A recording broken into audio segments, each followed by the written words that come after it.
In this video, I am going to explain the procedure to draw involute of hexagon. Here we are going to draw hexagon of side 20 mm, and for that we are going to draw involute. You can go to the description below to see the procedure to draw hexagon initially. So I have drawn this circle of radius 20 mm, and now we have to construct hexagon. Mark these two diametrically opposite points. Now take 20 mm radius in compass and mark 2 points on either side of this particular point like this. Similarly, keep pointer at this location and mark these 2 more points on either side. Join all these points to get hexagon.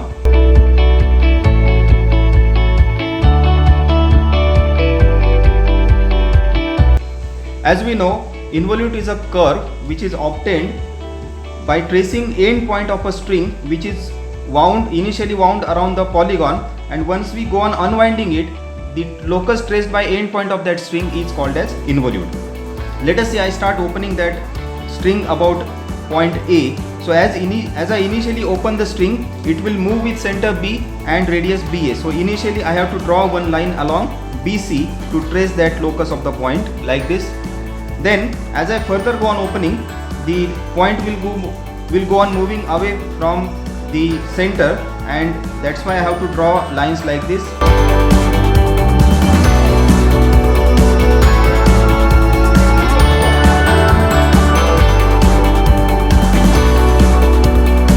So this is the way all these lines are drawn. Now as I start opening the string or unwinding the string, initially the string will move with center B and radius BA. So the first part of unwinding will be something like this. With center B and radius BA, we have to start it opening. So this is where that point will reach. Let us say initial point of the curve is P. So this point will be P1. As I further unwind it, now it will move with center C and radius CP1. So with center C and radius CP1. Okay, so this is the next part. Let us say this point is P2. If I further open, now center will be D and radius will be DP2. So with D as center and radius DP2, draw next part of the curve. So this is point P3. As I further open, now radius center will be E and radius will be EP3. So first take center E, radius EP3 and draw next part of the curve. Okay, so here you get point P4. As I further open it, now center will be F and radius will be FP4.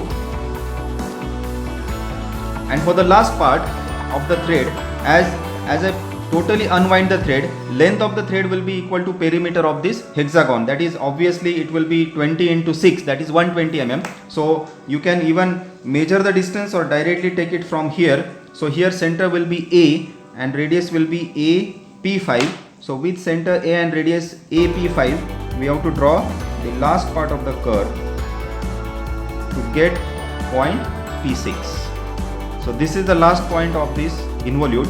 So this is the way that point will move like this, and ultimately the curve obtained is called as involute of that polygon. In this case it is hexagon, so this is called as involute of an hexagon. I hope you understood how to draw involute of hexagon. Thank you very much for your patient viewing.